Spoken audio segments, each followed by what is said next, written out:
Hello, everybody.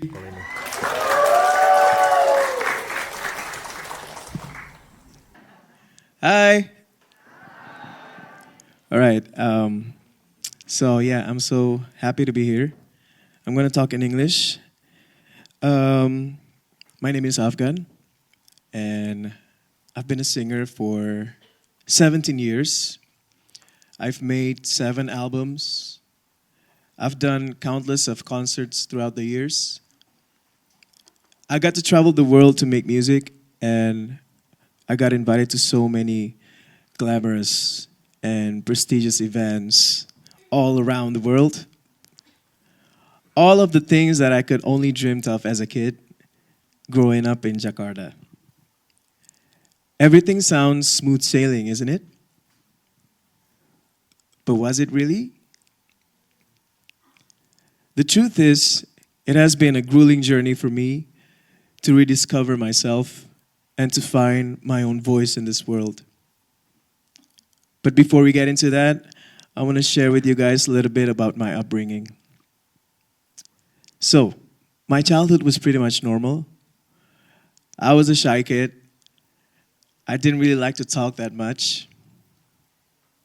But I always knew quite early that I could sing. But since I was a really shy kid, I tried to hide it, even in front of my family. Both of my parents are doctors, but they love music, especially my mom. She loved to blast out all of her favorite singers whenever she picked me up from school. And that's how I fell in love with music in the first place. Listening to my mom's favorite singers, she loved all of these amazing, soulful voices. And from then on, I knew that when I grow up, I wanted to become a singer. I believe I manifested it into reality because since I was 7 years old, I always envisioned me performing on a big stage. I didn't know when or how it's gonna happen, but I believe that it will become my reality one day. Then, when I was in junior high school, I got bullied really, really badly. For the whole 3 years in junior high school, I had to endure one of the most painful experiences of my life. Every single morning, all I can think of is, how am I going to survive this day?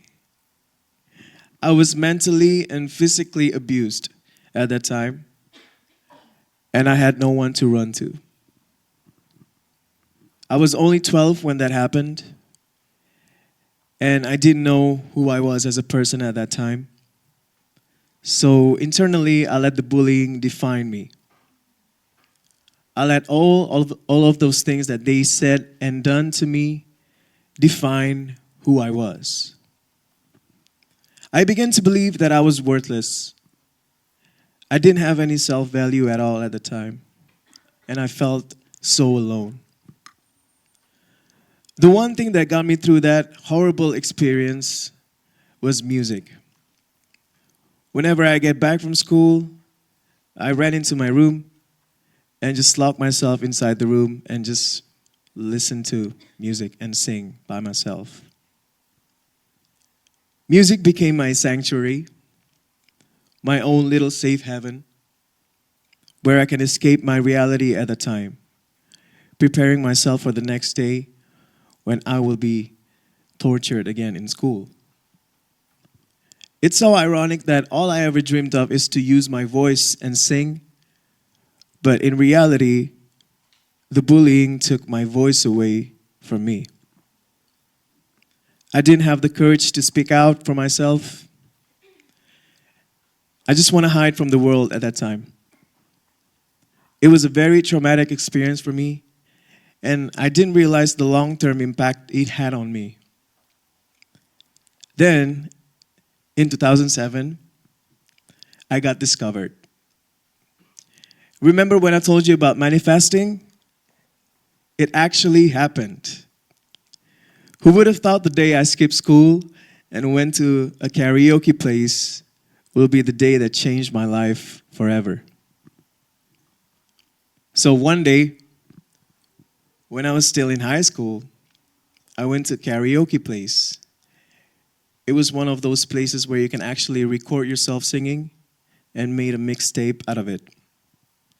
I was there with some of my high school friends, still in our uniforms, and I sang John Legend's Ordinary People. Little did I know it was being played on the speakers outside. And the owners of that place were listening. And it turns out they were looking for artists at that time.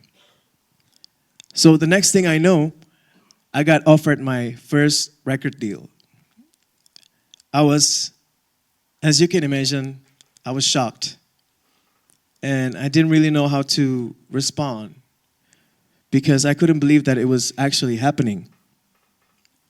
And this was my dream since I was 7 years old. And I told them I need to discuss it with my parents first. Although deep down I know that there is no way that I would not accept it.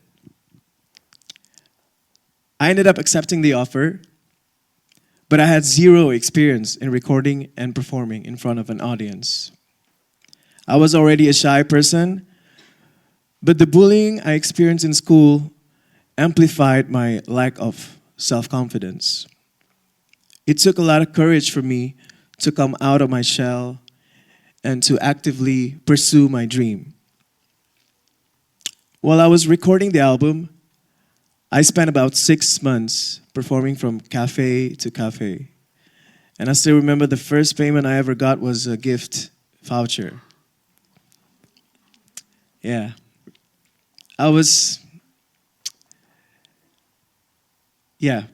But those were the tasks that were given to me by my label to actually build up my confidence as a performer.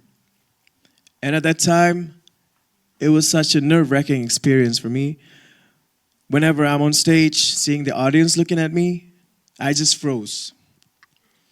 I was singing with my head down like this and my hand in my pocket. I just sing like this the whole time. I felt very stiff, and I really didn't know how to act on stage. And if I think about it now, I realize how far I've come. Because right now, being on stage is actually where I feel most alive. Then in 2008, my first album came out, Confession Number 1. I didn't expect anything big would happen. I was still 18 years old at that time. And I had zero expectation of how it all going to turn out. My first album blew up instantly. It was so successful. I won every award I was nominated at. I got tons of brand deals. I traveled around the country to tour. I started to gain fan base not only in Indonesia, but also Malaysia, Singapore, and Brunei. I was on top of the world. Being so successful even before I reached my 20s. I thought when I finally reach my dream as a singer, then everything will be amazing.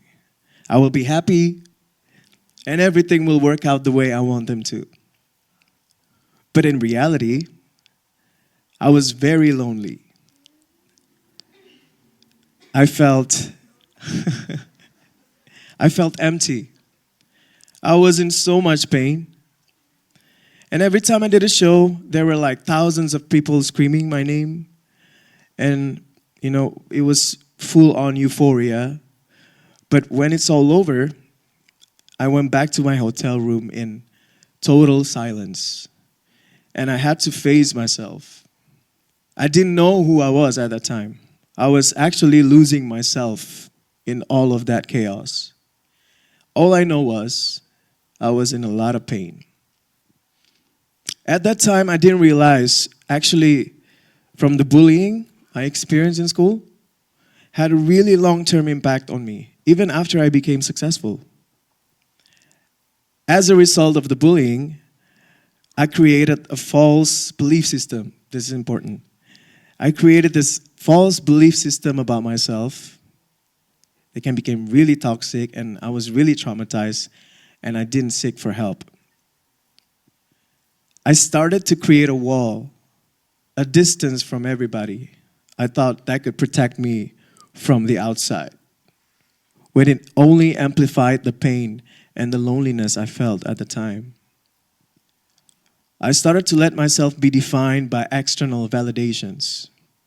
I thought, if people love the Afghan on stage, if the fans are screaming my name, if I get the job that I always wanted, all of that means that I'm worthy of existence, which in the end became really toxic. It doesn't mean that I'm not grateful for all the love that people are giving me, but it made me believe that I'm only here to please everyone but me. And once again, I lost myself. I lost my inner voice. I was hiding behind the persona I've created on stage. And I tried to distract myself from the pain. I was, partying every day. I hung out with the wrong people. And it got to a point where I experienced anxiety attack on stage. My heart was racing and my visions would get blurred and my palms are sweating and my body became so stiff on every performance. And this happened for years. And I still had to push through because the show must go on. I didn't take care of myself physically and mentally at all. And I knew at that point, some things had to change. And that's when my journey of rediscovering myself began. One of the most important things I learned was that I don't have to do it alone. I built a wall so high, I couldn't even get to myself. I was so disconnected, yet so determined that I can do it all alone. That was not a healthy way to live. So I started to find my community, my tribe, so to speak. And it was very hard at first because, especially in this business, you don't know who to trust, right? But I believe if you start to open yourself up and you start to listen to that inner voice inside you, sooner or later you will find that support system you need. Right now, I am blessed to be surrounded by a community who genuinely cares for one another, my musician friends, my team who's been with me for years, and all of my friends who works in the creative fields who knows exactly how it feels to walk in my shoes. They all have created a safe space for me to be myself and to share my journey with them. I find that there's so much healing in genuine connection. Somewhere along the way, I got introduced to therapy. And that experience changed my life. I was committed to doing the work internally. And that experience requires me to dig deep to the roots of all of my traumas. And all of this time, I tried to bury it deep. I thought if I just try to ignore it, eventually it'll get better. But in reality, it became this burden that was too heavy to carry every single day. And through therapy, I learned that in order for me to heal and to let go all of my traumas, I have to face them. I have to travel through time and to find the source of it all. Slowly but surely, I started to understand the cause of my pain. And the minute I understand why, I started to feel this compassion for myself that I never felt before. And through therapy, I learned to take back my power. And I realized that I am more than what happened to me in the past. One of the internal work that I did in therapy was learning to spend time with my inner child. Most of us are so busy with our lives, we forgot that our inner child still exists. And it's really important for us to take care of them. I feel like as a kid, we were exposed to so many things which subconsciously influence how we create our belief system as an adult. Well, in my case, that little kid, or little Afghan as I call it, were exposed to mental abuse at a very young age and felt invisible his whole life. And now, as an adult, it is my job to take care of him, to take care of his well being, and to make him feel seen. And so, what I did was, I found an old picture of me from junior high school. That's actually when I was bullied in school. And I put that picture in my mirror every morning. So every time I wake up, I look at that picture and I see so much sadness in his eyes. But through that picture, I can visualize him. I can visualize him standing next to me every morning, and I can say to him that I see him and I feel his pain. And from now on, he can put his trust in me, that everything will be all right, and I'm the one who's in charge. So he doesn't have to carry all of his pain by himself anymore. And by doing that practice every day, it brought so much healing for both of us. And I want to say this to everybody. Try and spend some time to reconnect with your inner child, because it will have a tremendous impact in your life as an adult. As of now, I'm slowly learning to love myself again. I finally created a new belief system for myself. And I have finally rewired my brain. I learned that I don't have to be defined by any validations from other people or by all the achievements in my career. If I strip that down, deep down inside, I know that Afghan is a good person who has so much to offer and just want to make the world a better place in his own little way. And in the midst of my self-discovery journey, I started to discover a new intention on why I create music. Fear played a huge part in my journey before. I used to be so afraid to try out new things. I let fear lead the way. I used to look at people that I admire and started comparing, like, why can I be more like them? But now I realize the truth that other people cannot block you. Only you can block your own way. And once I've come to that realization, I finally found the courage to take that leap of faith. So in 2021, I released my first global album, Wallflower. I got signed to Empire, an American record label. I went to San Francisco and Atlanta to work on the album. And it can be pretty scary, intimidating thing, because I was there by myself, working with a new team of producers in a whole new environment that was so new to me.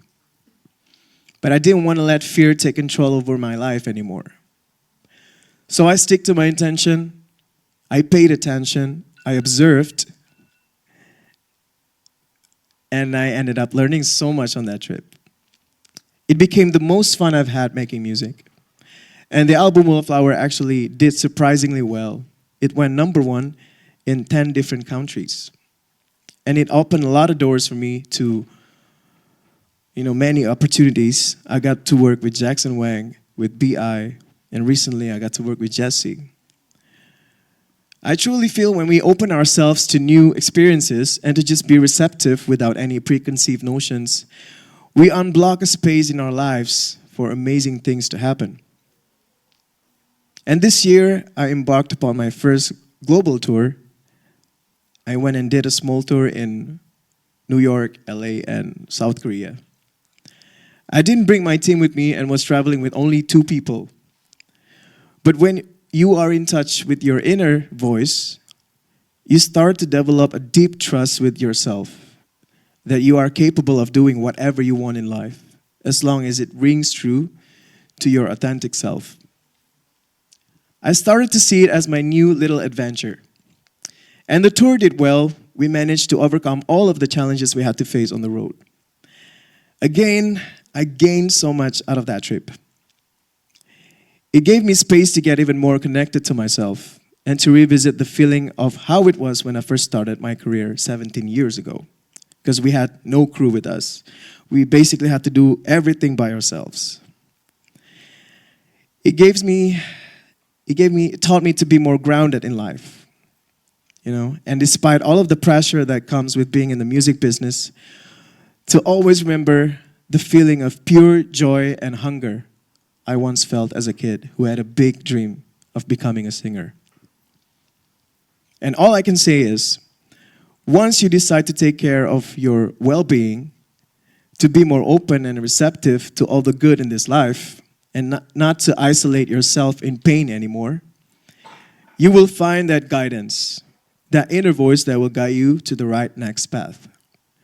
And that voice has always been there, inside of you. It was just been blocked by all the negativity that surrounds you at some point in your life. And I want to say this to everyone who's going through some tough times or somehow lost their voice in the chaos of life. Don't isolate yourself in pain. Just keep on going. Don't try to ignore and run away from yourself, because I tried to do that. But in the end, I have to face myself. Although now I'm starting to find my own voice back, it is still an ongoing process. The honest truth is you will never stop working on yourself and paying attention to what your life teaches you. Because in the end, life is an ongoing process of you getting closer to the person who you are truly meant to be. Thank you.